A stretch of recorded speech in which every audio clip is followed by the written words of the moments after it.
Hello the internet! It is Monday the 13th of November 2017. I've mentioned on my daily vlog, but there's been some changes in my situation. I am now living in Culburra Beach with my mother. I don't know how long that's going to be for. Ironically, one of the first full days I've got down here at Culburra Beach, I'm heading back north. I'm heading to Wollongong, and tonight I'm going to photograph midnight oil. On the way through to Wollongong, I'm going to jump off at Albion Park and catch up with Dee Kramer, who you guys haven't seen since a long time. I believe it was my second ever vlog. I'll put it up here. The second vlog I ever made featured Dee Kramer and his place.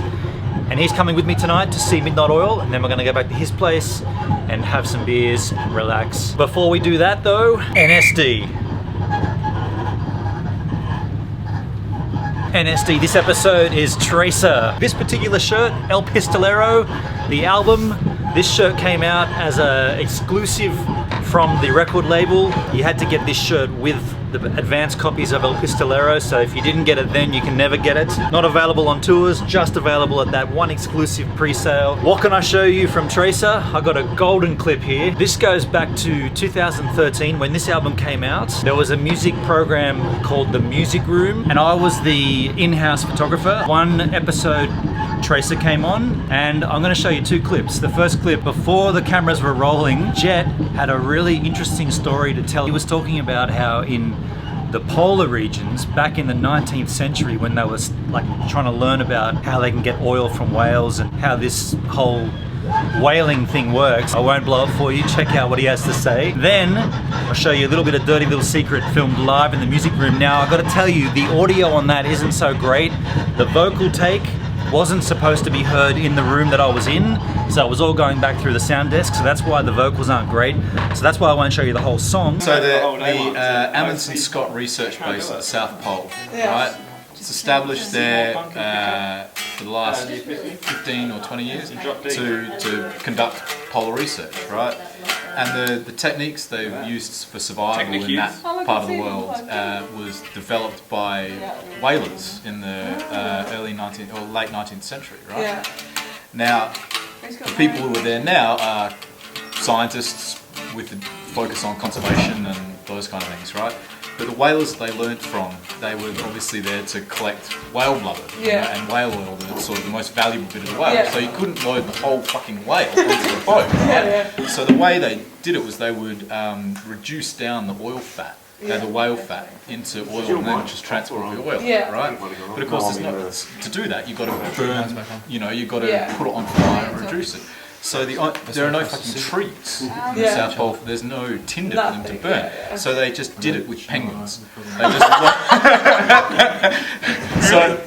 and also set penguins on fire. Yeah, and also just a big pile of penguins, and they burnt the whales down using the penguins as kindling. Wow. And those people are the forebears of the current scientific researchers who are working down there. Jesus Christ. I just love the idea of being able to sit around and go, chuck another penguin on the fire. Please wait right here.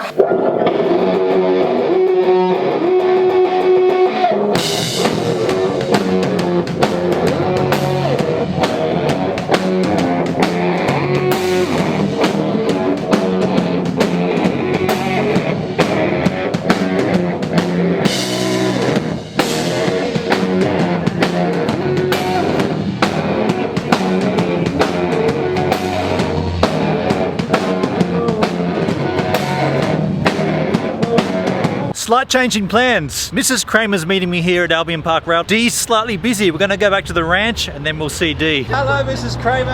How are you? Good to see you. Mrs. Kramer, thanks for picking me up. That's all right, Brennan. Oh, you're talking, sorry. That's all right. We have an extra guest here, Brigitte from Slovenia. How are you, Brigitte? I'm very well. Brigitte and her husband are making a documentary on Slovenians living in Australia, so that's interesting. I didn't expect this today. Nice to meet you. I'd love to hear about your documentary.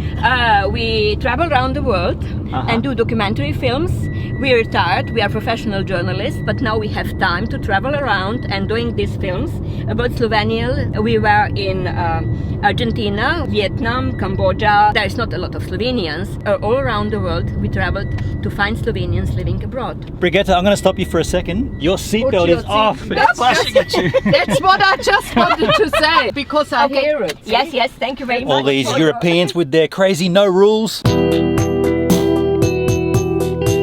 One of the cool things about where the Kramers live, it's kind of rural, but it's not rural, but you still got to open up gates.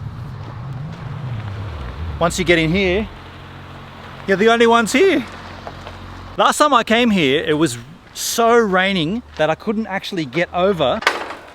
You'll see we go over a creek to get to Dee's house, and last time I came down here, not when we saw Dee, but last time I came down here, the river was so flooded, I didn't actually get to see Dee that time.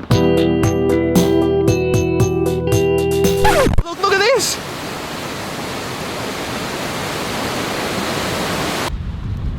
This is Dee's house here. You've seen this before on my vlog, but right now we're gonna go just around the bend to Dee's parents' place. This is Brigitte's husband, the other half of the Slovenian team. Stefan, his name is, which is my brother's name. Doesn't speak much English, but instead let's admire the pipe Stefan has. Show me your pipe here, Stefan.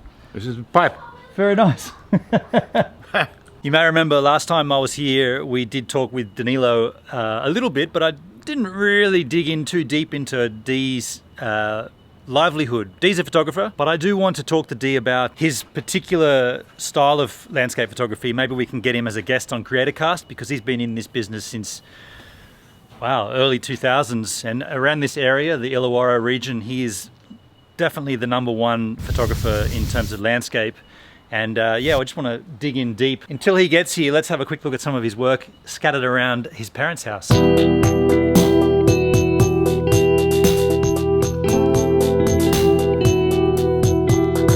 Dankeschön, Mr. Kramer. Why are you dressed like this at the moment? Just for fun. We're going to take a walk up to the rainforest. Yeah. Just going to do some whipper-stippering. Against the beast. This is Dee's daughters. Mr. Kramer. Mr. Kramer. Many cameras. How are you, Kramer? Hey, Beniba, you well? Just like Cool, man. my famous. That's Bennon's. That's my old boat. Got it off Bennon. What year did I think I even just gave this to you, didn't I? You did, yeah. I didn't sell it to you. And the trailer was unregistered, and it took me like a whole day to get it registered. I'm turning left. I never even used it. I bought that on a whim in about 2000, maybe 2002 or something, and I probably used it about 4 times with Greenie.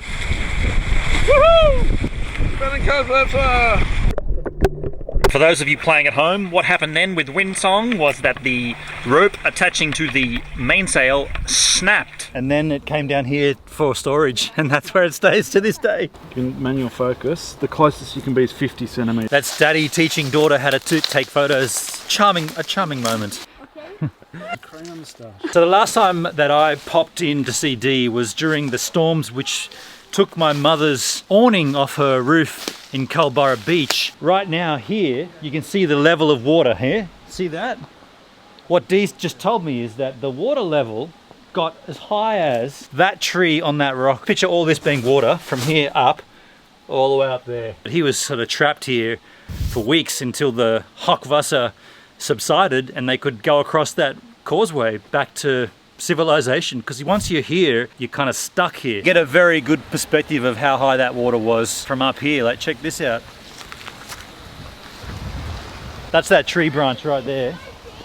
That obviously came from straight up here. The point I'm illustrating here is there was a heck of a lot of water coming through here at one point. There's all kinds of wildlife here at the Kramer Ranch. Zeker. Ah ja, klopt. Ah, zeker, yeah. Don't drop you. Just hold him there. Taya, how do you feel with the animals that are around? Comfortable? Yes. No, Marian. He can bite. I read about this. I'm not sure how that'll cut into their documentary about Slovenians living in Australia, but I guess it's up to you to watch that. Where you can watch it, I don't know. I've just met Stefan and Brigitte for the first time today, so I don't know where this documentary is going to go, but I'm curious, just like you are. What's the bird's name? Odette. Odette. Yeah. Is that like, oh, Dad? That's what I thought. I want to call it No Dad. Hey, Kath, how are you? I'm good.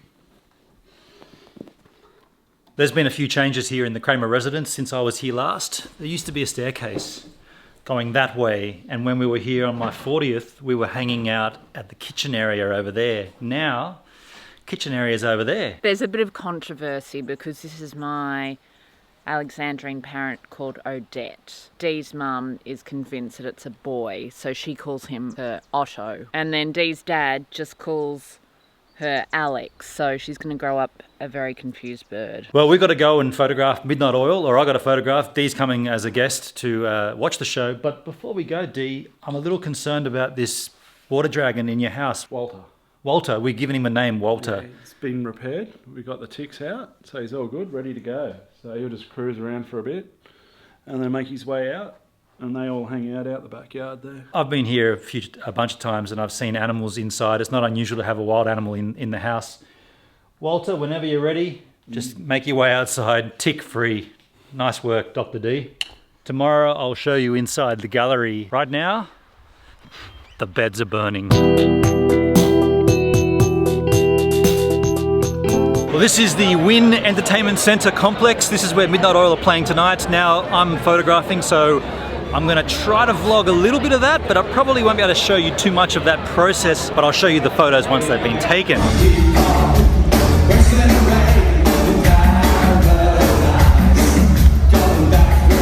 I don't know how much of that is going to be usable, but I did try to shoot a little bit of me shooting them. I'll show you the photos anyway, but it's very difficult to shoot and film. I did the best I could.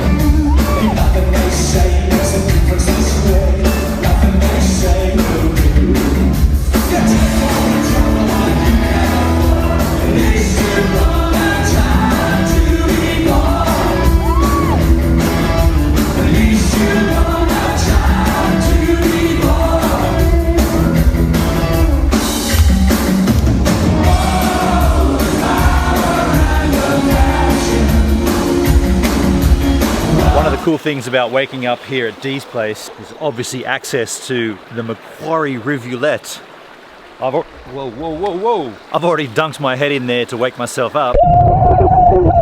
And then I've just gone looking around and seeing what kind of frogs there are here. There's all kinds of species where you could hear them croaking last night.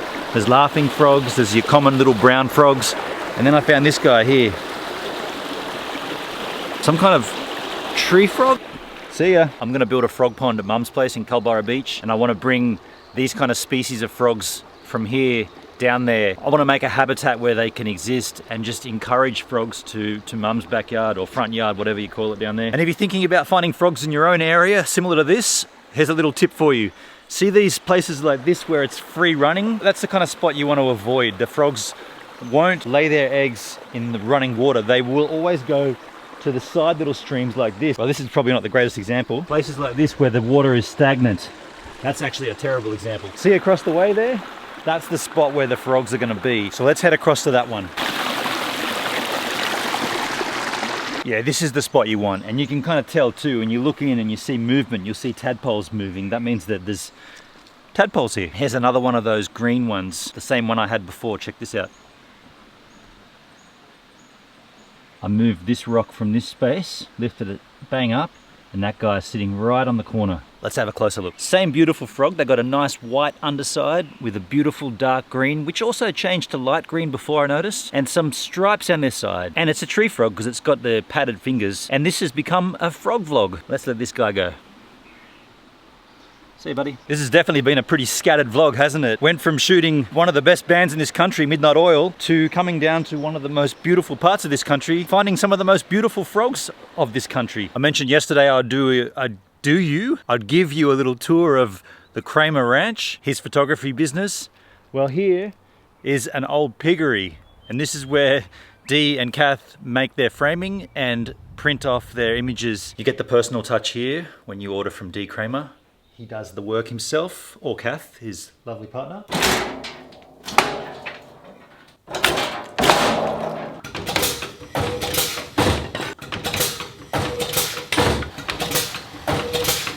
And that's how the frames join together. You look closely here, Dee puts 4 V-nails in each corner, and that's something that cheap framers wouldn't do. I feel a bit like overkill, Dee?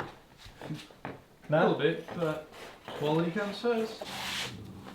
Dee's mum is going to stretch these canvases over those frames, so unfortunately we're not going to see that. If you want to see these in final state, you got to go to Dee Kramer's website and purchase your own, I'm afraid. So there's some little sneaky peeks at how Mr. Dee Kramer does his framing at, they call it the Kramer Ranch, but you can just know it as Dee's place. I did mention yesterday I was going to take you into the gallery and show you that. It actually isn't set up suitable for clients to come in and have a look. And also, there's a water dragon, a larger water dragon than yesterday, inside the house. So I want to go and check that out instead. Let's go and have a look. Oh, that's we're out of time!